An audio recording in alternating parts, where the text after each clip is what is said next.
Good evening. It's the 17th of November 2025, and there's been a lot of chat in the media about capital gains tax in New Zealand, and I'll just run through that. So my name's Mike McLennan. I have a Bachelor of Property and quite involved in the property market. So let's just have a bit of a look here. We've got capital gains tax proposal by Mr. Hipkins.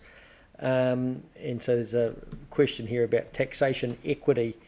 So Mr. Hipkins needs more money to spend, and in return I get free doctor's visits, which doesn't sound particularly good deal for me. If this is the case, we need bipartisan taxation policy, not changing tax rules every 3 years, which we're currently getting. So, and we want to know what we're going to get in return for this.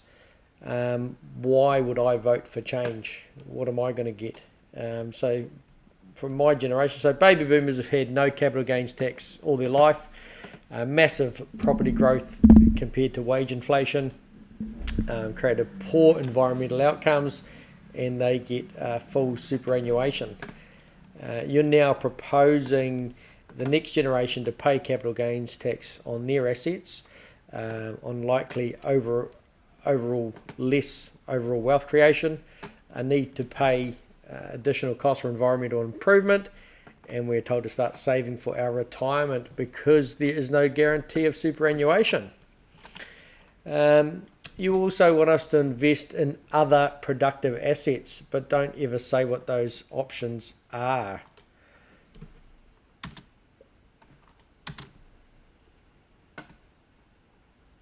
Seeing residential rental properties as our primary form of investment has become the default for far too many New Zealanders. We need to be investing in productive businesses.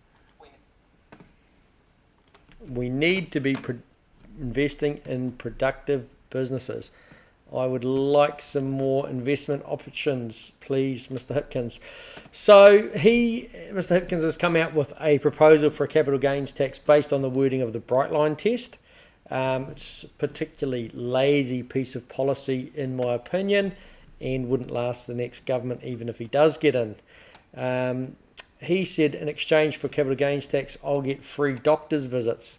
So currently in New Zealand, community service card holders pay between $15 and $25 for doctor visits, and children under 14 are free. My doctor is about $55 per visit and costs me about $200 a year. So you want to trade me $200 per annum and look to take tens of thousands of dollars in the year that you sell an asset. I have a few issues with the capital gains tax, especially the particularly quick looking policy that's come out. One of my many issues with capital gains tax is that the money is taxed in the year the asset is sold at the highest tax rate. So on top of all of your other income, so if you have worked hard and have had a good income year, the tax you'll be paying is 33 or 39% tax on an asset that has gone up in value over a period of many years. In Australia, they get a 50% deduction on their capital gains tax.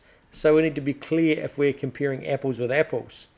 If you had lower income tax years during the period that you've owned the asset, you should get an offset or a deduction in those lower income years. Why should we be paying 33 or 39% in the year that we sell the asset? If the property's gone up with inflation, that should also be deducted. We're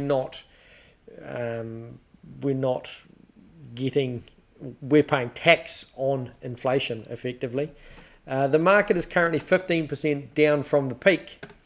If the market crashes, is the government going to pay back up to 33% of our losses? So is the government underwriting the whole of the New Zealand property market worth obviously billions and billions of dollars? And if you sell an investment property, you may as well take that year off and sit on the dole and pay tax on the top up that you receive from the income. This, in my opinion, is a disincentive policy.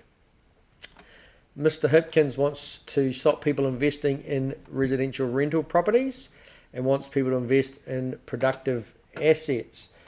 Investing in a future for New Zealand. I say to you, Mr. Hipkins, where are these productive assets?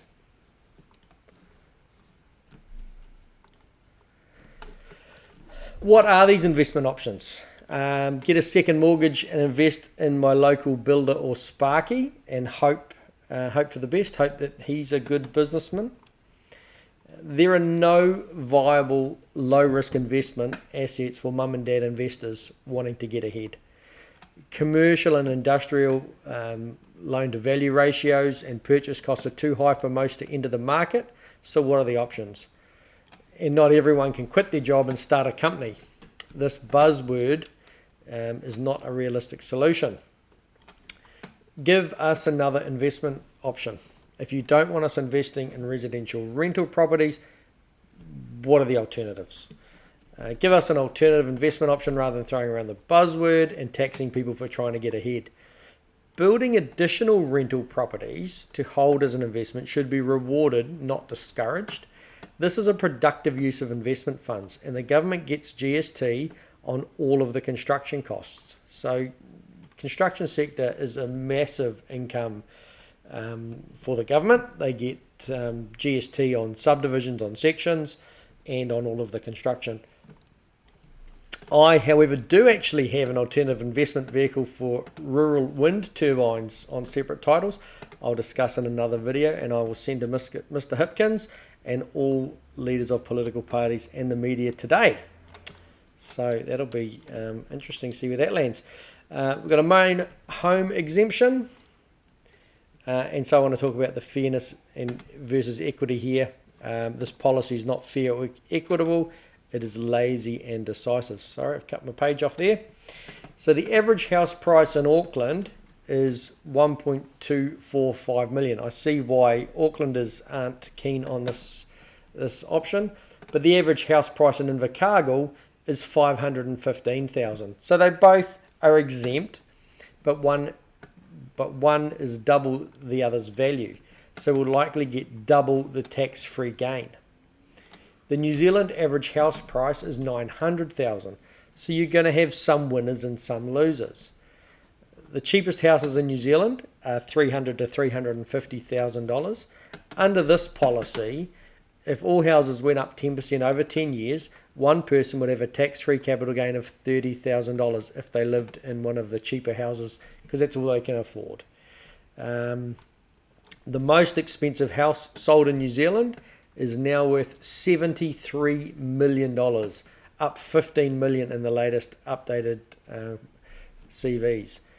This would be capital gains tax exempt if it's a family home. So we've got one person at 300,000 and one person at 73 million, and they're both capital gains tax exempt. Under this policy, one person would get, if they both went up 10%, one person would get 7.3 million and one person would get 30,000. Where is the equity? Farms are exempt, and they're commercial assets and a full-time business to own and run, but not everyone can or wants to be a farmer. Not everyone can live where they work and earn an income from doing so. Should we all live in corner dairies with a house attached like the old days? We can all live and work in one place. Investment properties taxable in Labour's proposal. Most investment properties are of lower value.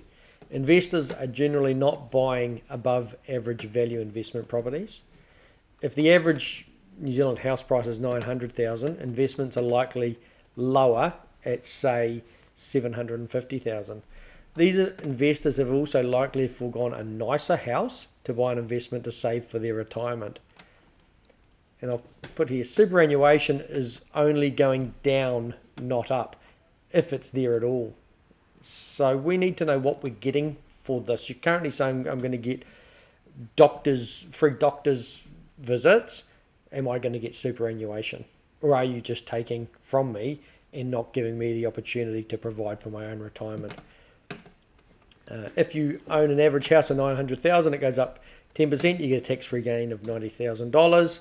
But once again, that's over 10 years. So it's $9,000 a year. It's not moonbeams. If your investment goes up 10,000 on 750, you pay the tax on the 75,000. And my issue here is at 33%, that's $24,750 or 450 doctor's visits. So I'd need to be going to the doctor 45 times a year to make that equitable. Yet someone with a mansion can have an unlimited tax-free capital gain of millions. How equitable is that? We should reward investors for building more houses and bringing down the cost of housing and also bringing down rents. It's simple supply and demand. Let people actually get ahead before you start taxing them into oblivion. Labor needs to go back to the drawing board and try and create a fair and equitable policy that rewards people for working hard and trying to get ahead, takes into account the years of hard work to achieve these goals, and allows people to provide for their retirement and account for inflation without being punished. They should also go out and find some alternate investment options for mum and dad investors to rip into, because we're here and waiting, but there's nothing else for us. So give us an alternative. Don't just use buzzwords. If you want to be equitable, the value of the New Zealand average family home should be exempt, and the value of an investment property to the same value should be exempt to allow people to get ahead. Building new rental houses should be exempt and encouraged, not punished. The tax policy should also have a long-term statement about what level of service we will get for superannuation, and if you are just taking more tax now and giving less in the future. And I'll finish here with New Zealand needs a bipartisan tax policy that is sustainable, and then the politicians can get on with improving the country and not trying to divide the country to get into power every 3 years.